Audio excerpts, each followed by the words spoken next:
So I'm gonna let you go ahead since you're on here. Woo! I will say that, well, first, thank you for having me. I'm very honored to be here. You're Um, welcome. and so, with that, I will say geographically, I was born in New Jersey. But I would say that if you were walking down the street and you were to ask me where I was from, I would probably say Georgia. Um, From but Georgia? yes. Okay, perfect. But I always do make the distinction that I was born in Atlantic City, New Jersey. Um, Shout out to Jersey and Georgia. right. Um, but then mentally, I will say, I guess I've never really thought too much about this, but I come from a mindset of moral aptitude.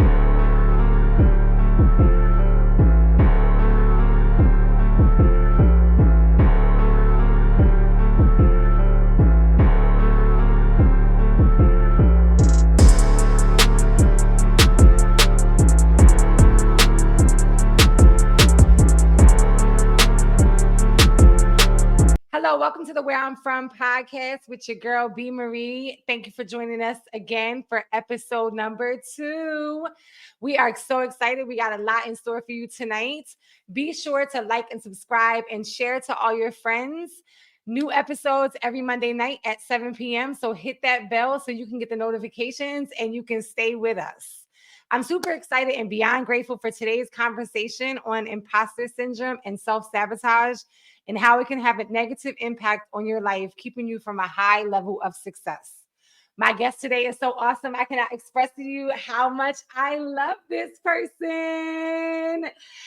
They are so amazing. Deandre is motivated and ambitious 22-year-old with a bachelor's degree in chemistry, specializing in biochemistry from Augusta University.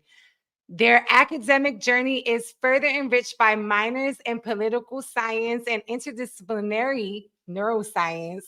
That's a tongue twister. Reflecting a broad, oh, I did that already. Reflecting a broad interdisciplinary foundation. Currently, Deandre is pursuing a master's degree in forensic psychology, a field that merges their passion for science, law, and human behavior.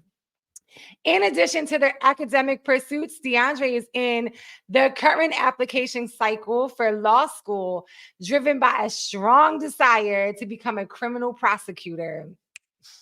With a deep commitment to justice, they aim to use their legal knowledge to advocate for fairness, strengthening communities, and ensuring that the law serves as a tool for unity and protection. Looking to the future, Deandre harbors ambitions to enter federal law enforcement with aspirations to become a special agent for the FBI or an attorney general.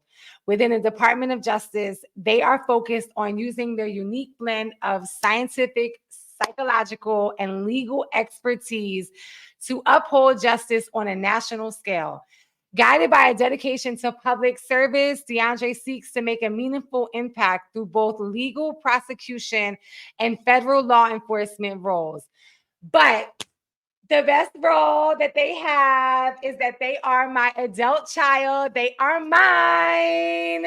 So all that other stuff, that's good and all, but nah, I'm just kidding. I'm super proud of you, D, and I'm excited that you're here for me. This is a topic that's not going to make me super emotional. So we're going to get through this podcast without me dropping a tear.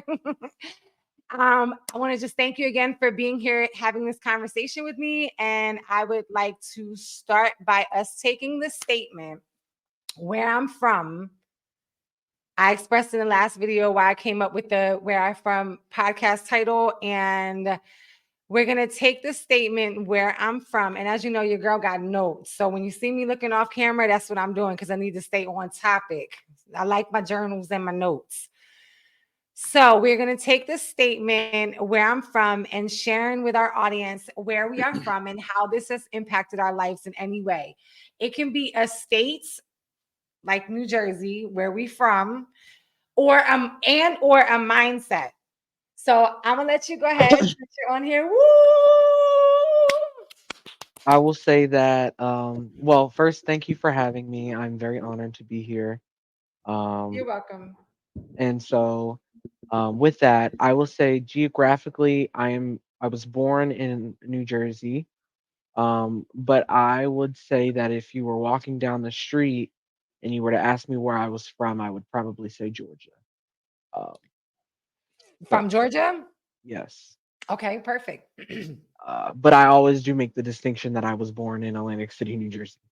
Um, Shout out to Jersey and Georgia. right.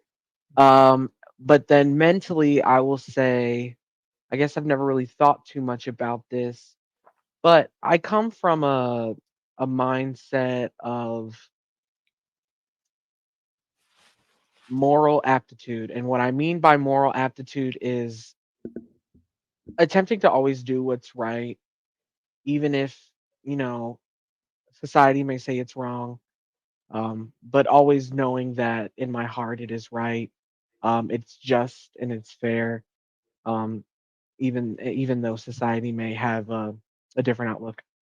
And not even usually all of society, probably like a minority, but it, yeah, not to say I do crazy things, but Listen, you don't have to filter yourself because your mama's on the line, okay?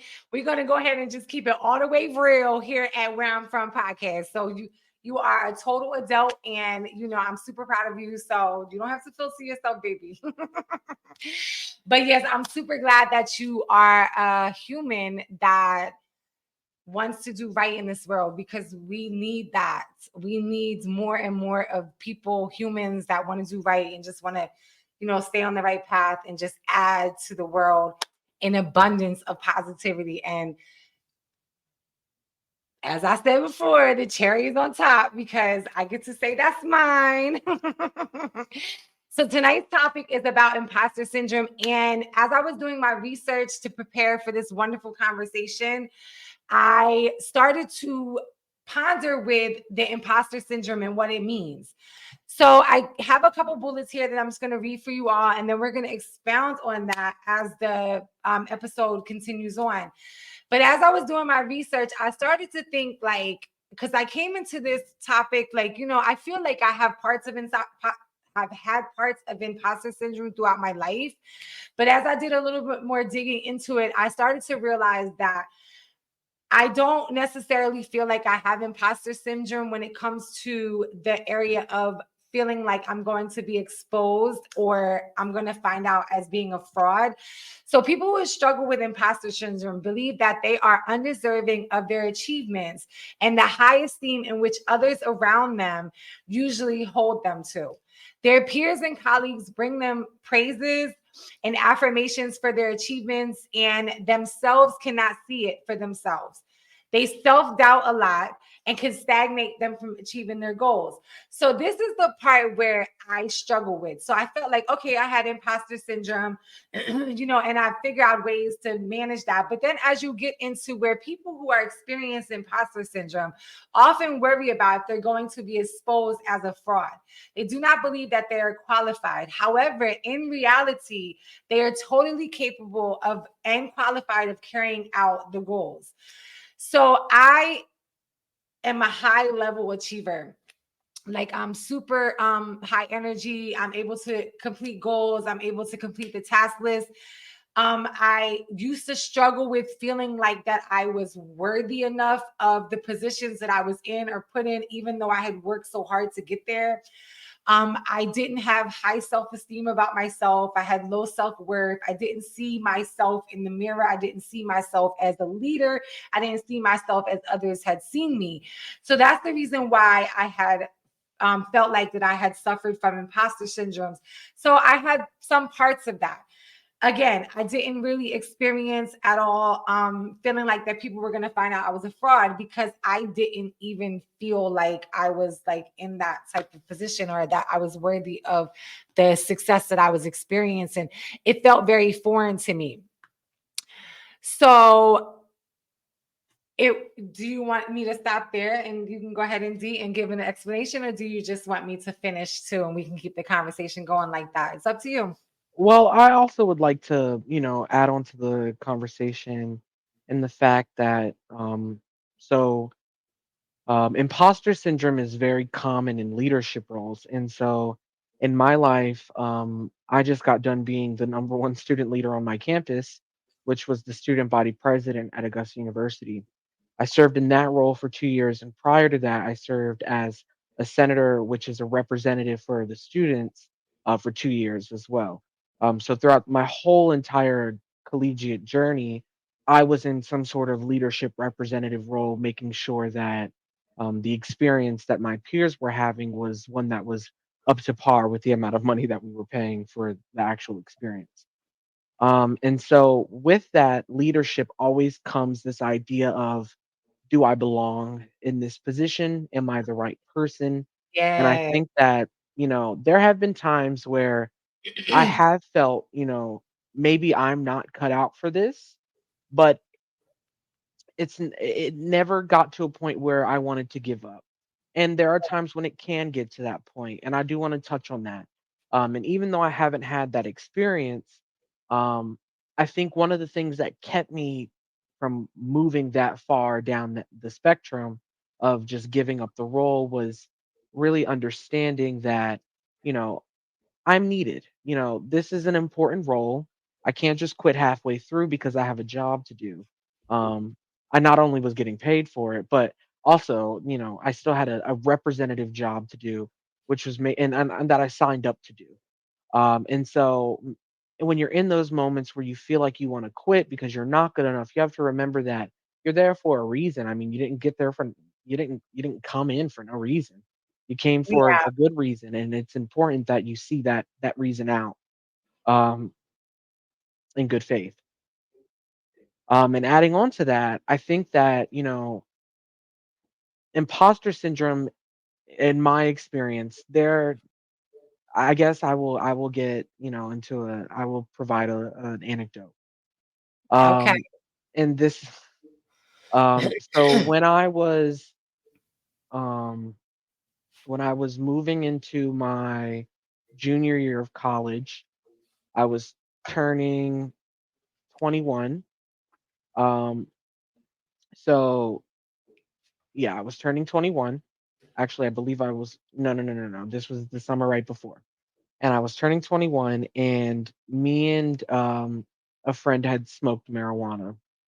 And we Hmm. had smoked marijuana off campus, and we had brought the remnants back to campus. And this was in the summer.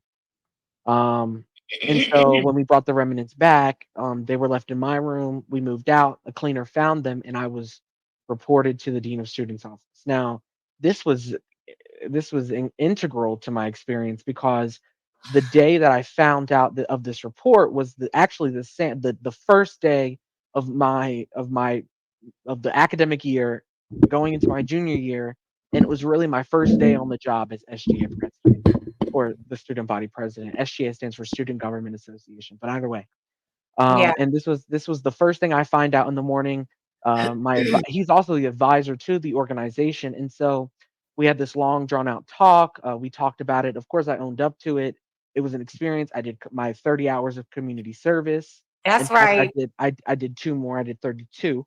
But Yeah, either way, I was tripping too. I was like, oh my gosh, like you really got caught. Like I was so nervous you was gonna get kicked out of school. I'm like, what is I was going nervous on? too. But the idea that I bring this up is, Dr. Wallace, which was my advisor at the time, he he planted the idea in my head that I should tell the student government, that I was on disciplinary probation, and I didn't know this part. It's juicy, honey. I was on disciplinary probation for smoking marijuana, All and right, or having paraphernalia on campus of marijuana, because that's all right. also against student code of conduct. But um, and I didn't, because the idea was, is I spoke around to the actual individuals in the SGA, and I'm gonna be completely frank.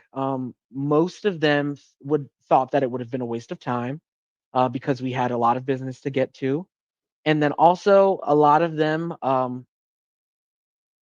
also participate in those activities, Yeah, they and smoke so weed. we're right, we're in college, and so Yes. but the idea he wanted to put behind me was a great leader would admit their faults in public. Um, and not to say that Okay. because I'm not a great leader, but I say that, I didn't feel like it was anybody's business. And so moving forward, there were instances where I thought that maybe I could be found out, and that maybe there Okay. were instances that maybe I would be a fraud if people found out and they would try to impeach me out of my role and Yeah. different things like that. And that didn't really throw like that didn't really make me hide it or anything. It wasn't really a hide. If somebody asked, I would have told you. Okay. Um, but either way, it wasn't something that I thought was publicly shareable or should be shared because it didn't pertain to the success of our students. I was Okay. still doing my job. I was still doing it to the best of my ability. But I say all that to say that even when there are situations that may seem like, when you know you're in the wrong, you take accountability for your actions and you move forward. Yep. And you don't have to carry that idea of that I'm a fraud or people are going to find out because, I mean, there truly is nothing to hide. Yeah.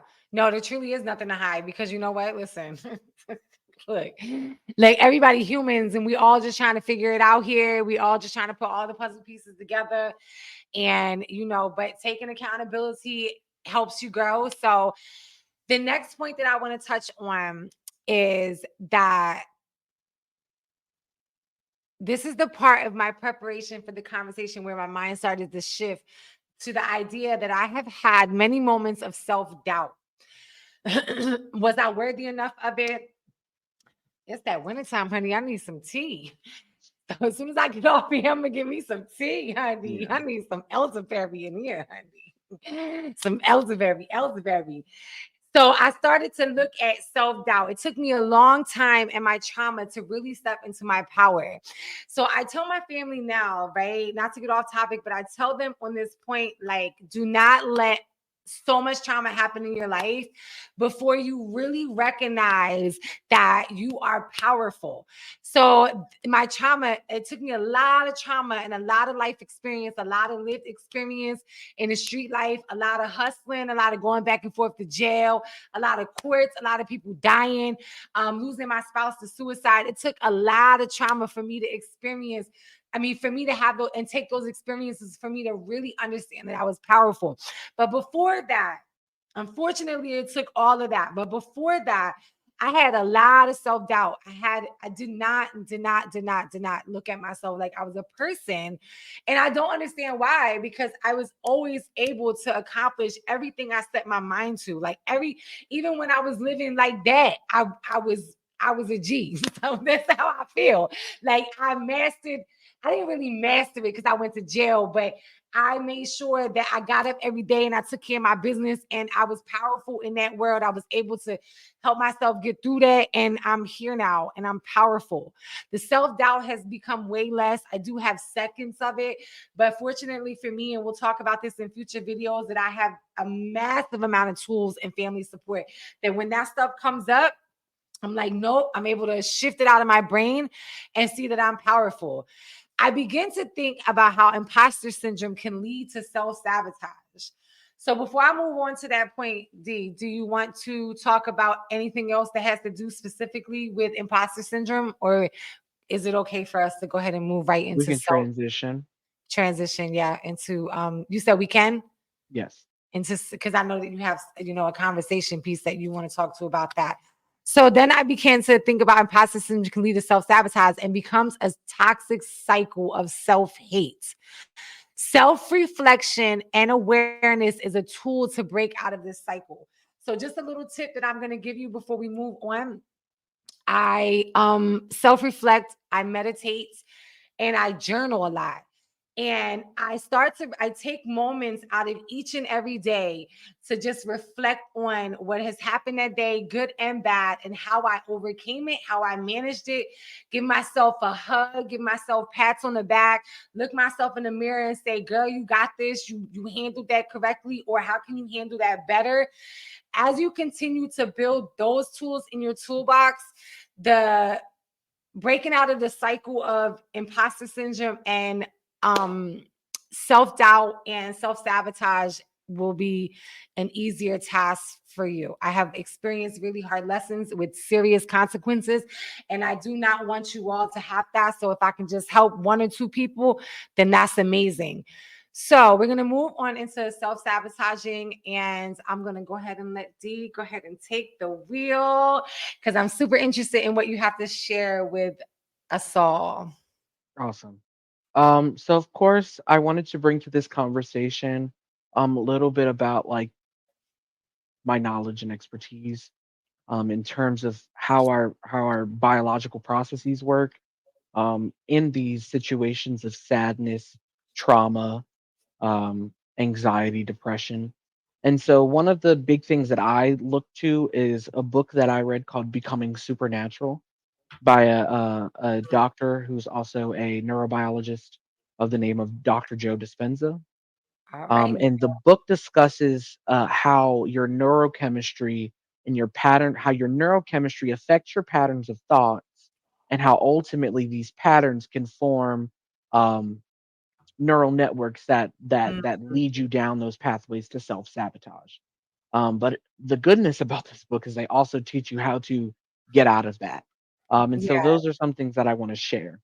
And so, like I said before, this has to do with your body's neural chemistry. So these are just the chemicals that are being secreted out of your your cells. Hmm. Um, and so two of these known neurotransmitters is what they're called in neuroscience. Two of these neurotransmitters are known as, or hormones, are known as cortisol and adrenaline. I'm sorry, they're not neurotransmitters. They can be considered neuromodulators, but they are hormones, are cortisol and adrenaline.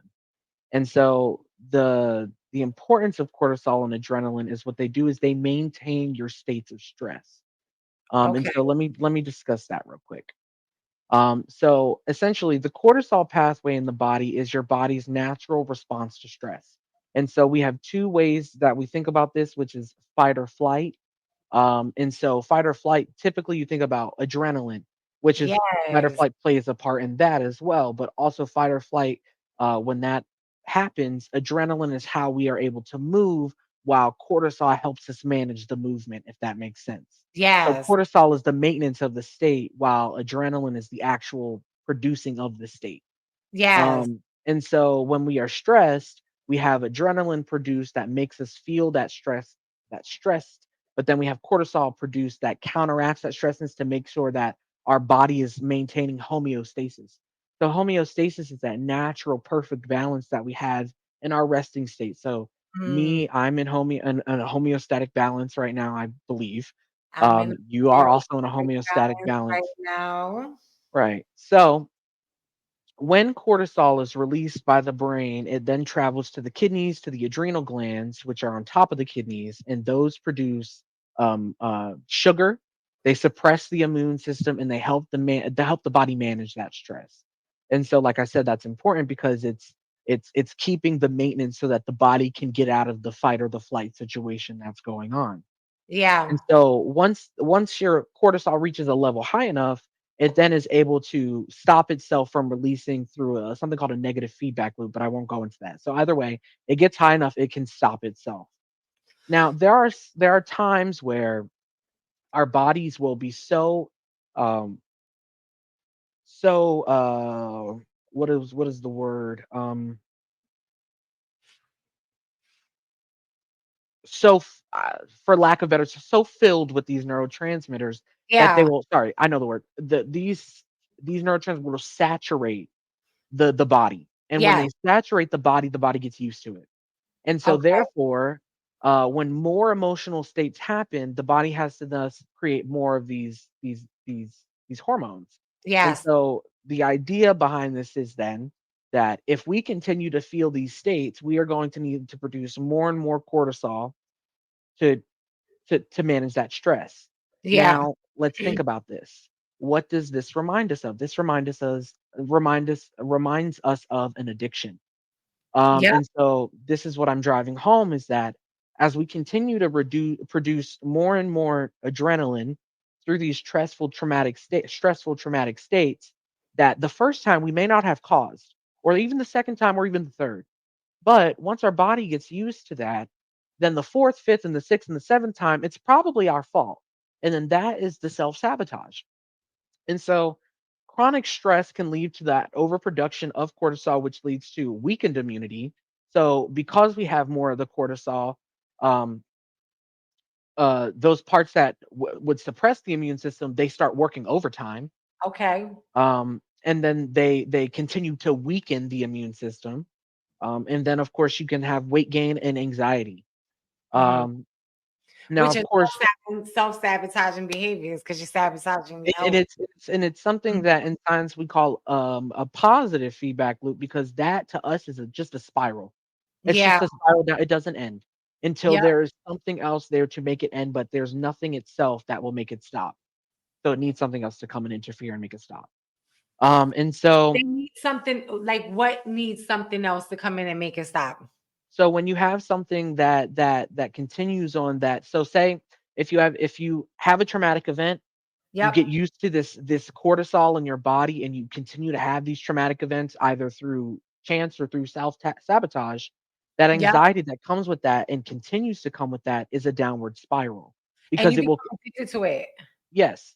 Yes. It's all just one big, it's all basically one big cycle, but it's Yes. a downward spiral because Yep. one thing is causing the next. It's like a domino effect Yep. until maybe you go see a therapist or a psychiatrist to get medication, or Yep. until you go see you talk to maybe, someone in your mental health community, and they help you, move along and be able to get rid of those feelings. But Yep. until something intervenes, it's going to be really hard. Now, Dr. Joe Dispenza gives us the wonderful concept that we ourselves can intervene. Um, Yes. and We this is can. important. And this is important because if we can do it ourselves, there's no reason to go see anybody else. No, there's But no it reason. really takes that conscious effort to create those thoughts, those new behaviors, and those new emotions.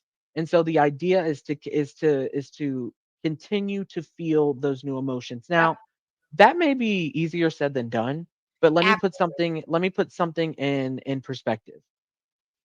When people say like smiling makes you feel more happy. Now that is actually proven. A study found that if you smile, a certain muscle structure called the Duchenne marker has to turn up a certain angle, and that will produce I believe endorphins Yes. in your brain, which then thus makes us believe that smiling makes you happy, which Yes. is a plausible conclusion. But also, smiling, good vibes, and maybe, I don't know, buying coffee for the next person in line. These Yes. are things that are energetic, and they are good energy. And Yes. so the idea is that when we feel our emotions, um, it's not just feeling sad, it's also allowing these chemicals to run through our body. And you have to think that these chemicals are structures, they are atoms, they are charged, they are not charged, but they all have energy. They're all moving energy. Like that's literally all they are. Yep. Um, and so as you build certain energetic levels, you are able to then control these certain hormone productions and different neurotransmitter productions because of the energetic level that you are, I guess, for lack of a better term, sitting on. Yeah. And I know that sounds more of like pseudoscience, but these are actually proven things. And logic thus follows that if an atom has an electrical charge, or even doesn't have an electrical charge but um has kinetics and vibrates, it then therefore has energy, because anything that vibrates needs energy to vibrate.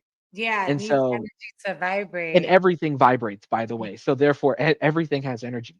Yeah. Um, so that is basically my spiel on that. But Yes. lastly, I want Mhm. to give a quote that kind of ties this together from an activist on self sabotage, Alice Cornin Selby, who said that self sabotage is when we say we want something and then go about making sure it does not happen. Absolutely. Oh my gosh. Yes. Can we say that again? Say it again. Alice Cornan Selby said, self sabotage is when we say we want something and then go about making sure it doesn't happen. Okay. So we are going to elaborate on that. So I have to break out a self-sabotaging cycle. You can try understanding why you're self-sabotaging. That part is very hard because sometimes you don't understand because we're stuck in trauma. So it's like until we go into that inner child shadow work, figuring it out and that parts work that we do, we may not know why we're self-sabotaging. So many times I would find myself in these situations, making these choices, reacting in certain types of ways, ruining and self-sabotaging great opportunities and things in my life. Thank you. Thank you, God. To break out of self-sabotaging, you can practice self-compassion.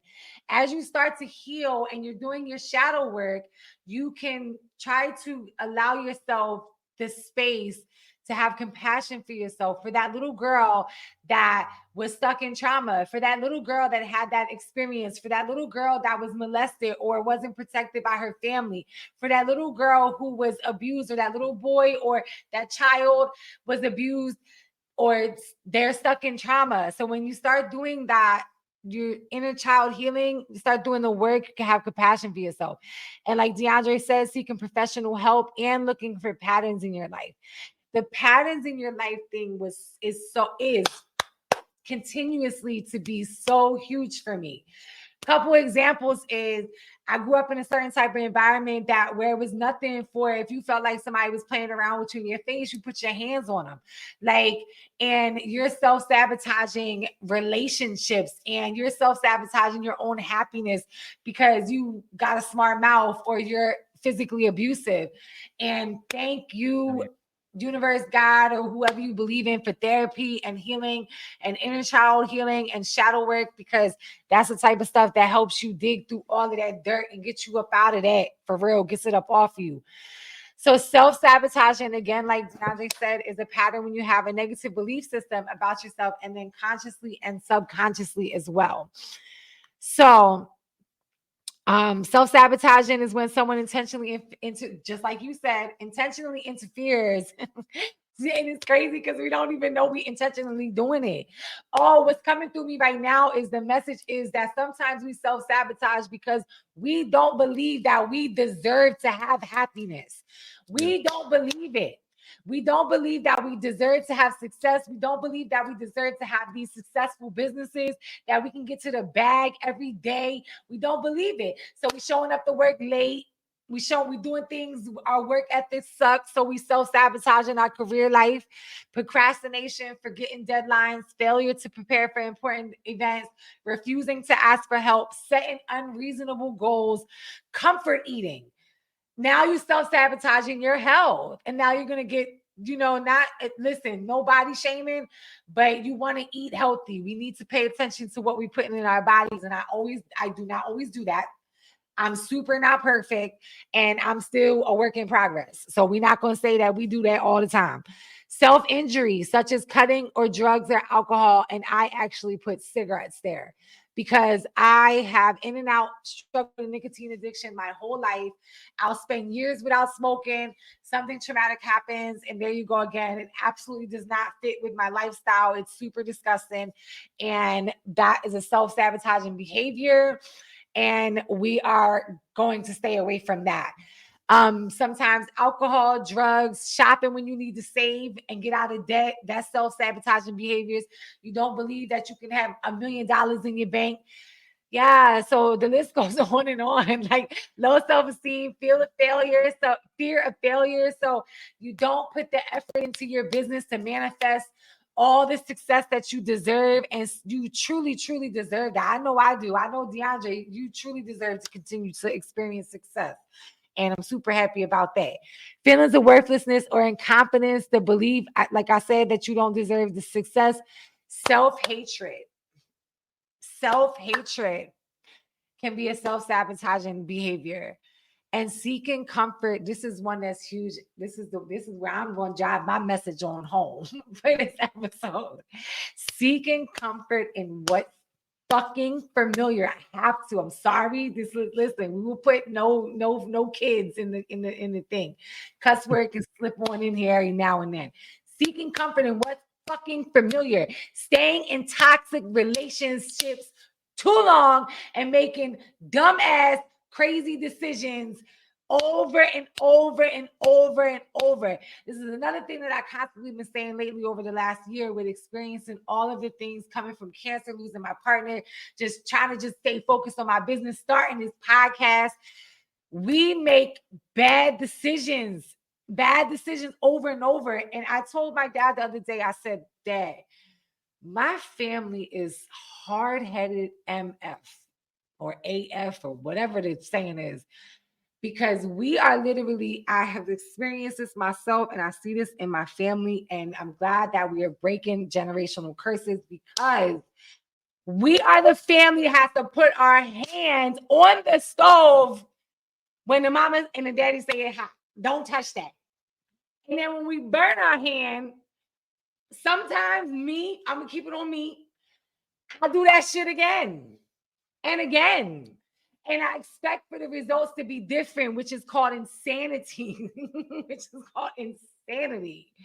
So seeking comfort in what's familiar, staying in that relationship too long, not choosing ourselves. Do you have anything else that you want to add to seeking comfort in familiar, staying in toxic relationships too long and making bad decisions consistently and expecting different results? Man, I got the lesson. I got it. We here Well, I now. think that what you said was, I mean, what some people would say is the definition of insanity. Doing Mm, the same thing over and over again and trying to expect different results without at least changing one thing. Like if you change one thing, that's an experiment. But if you don't yes, change anything, that's insanity. yes. And I do feel like, and I'm sure you can agree with me because we've had many, many, many conversations yet. Because I get the behind the scenes, Deandre. I get to talk to him every day. Sorry, y'all. I get to talk to him every day, every day. I I'm get so to down. talk to them, and I love it.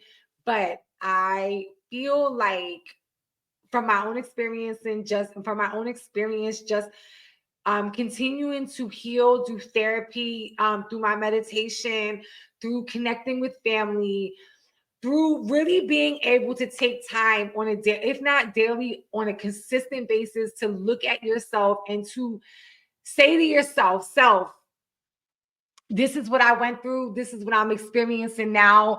And you're doing a good job, self. You're doing a great job.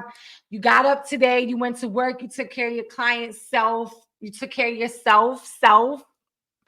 You made sure that you keep things around you, that projects and successful activities around you, and you pay attention today.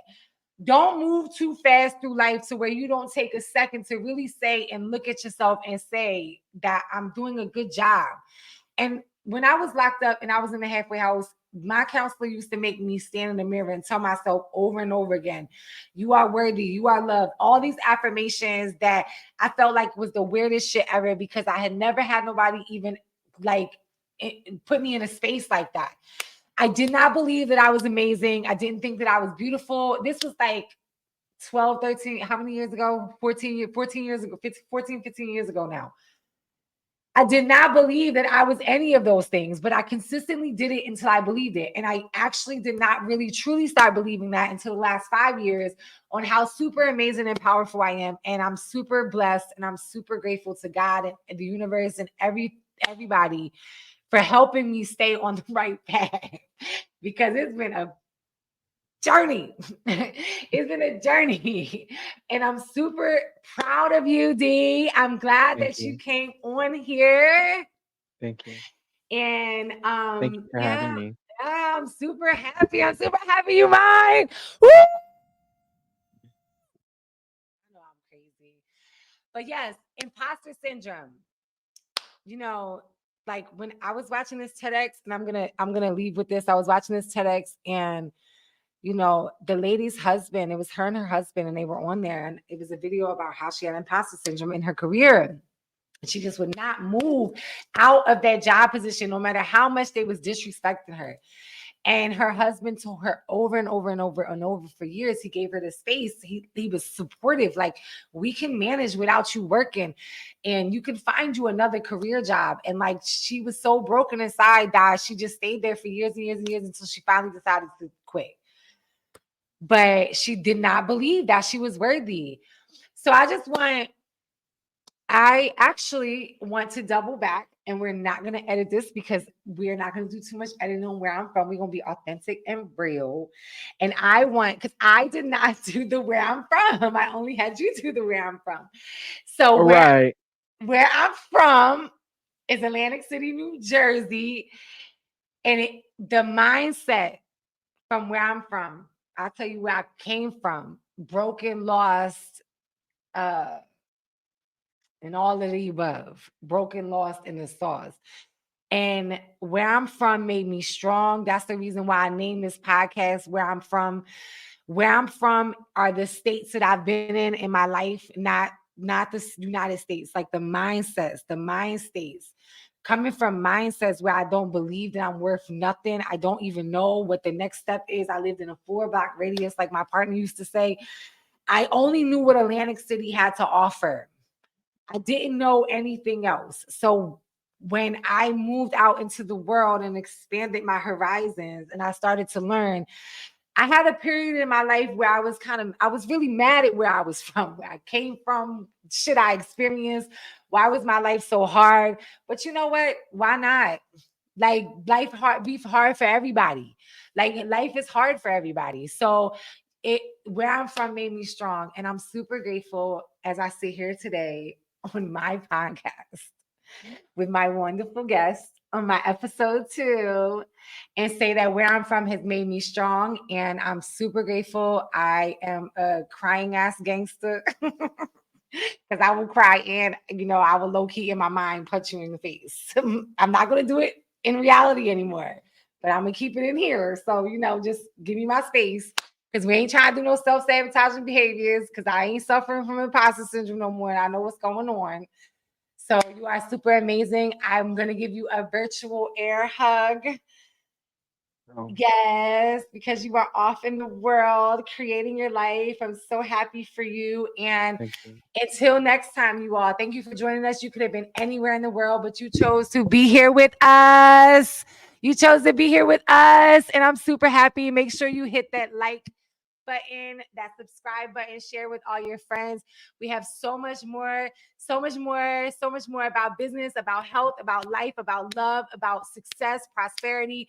I'm here to help you all walk on this journey, and just take a minute and think about where you're from and where you want to go, and how where you from will help you get there. And until next time, like I said, like, share, subscribe, hit the notification button. And it's your girl, B.MARIE, and it is Deandre, Mallory, and we out. Bye.